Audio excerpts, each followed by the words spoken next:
Tu vám vlastne predstavuje môj Renault Symbios a vlastne urobil som si, čo sa týka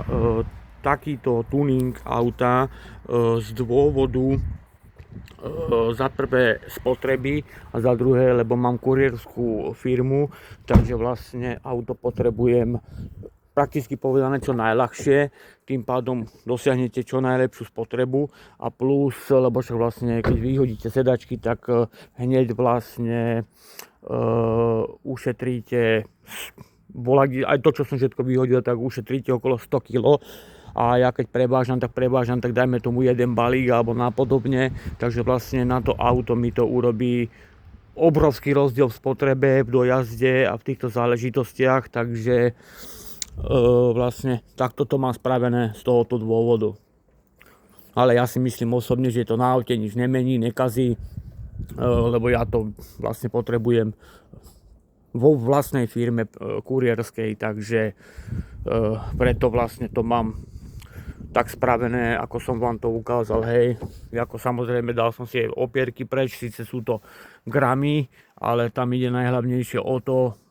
tam ide o každé kilo, o každé kilo viacej, menej, preto vidíte, že rohožky sú vonku, je to vlastne, není to oholené úplne na plech, hej, mám vlastne len spodok a vybraté sedačky, takže vlastne cca som ušetril alebo vyhodil z auta okolo 100 kg, takže to auto má úplne inú brzdnú dráhu, úplne iné tieto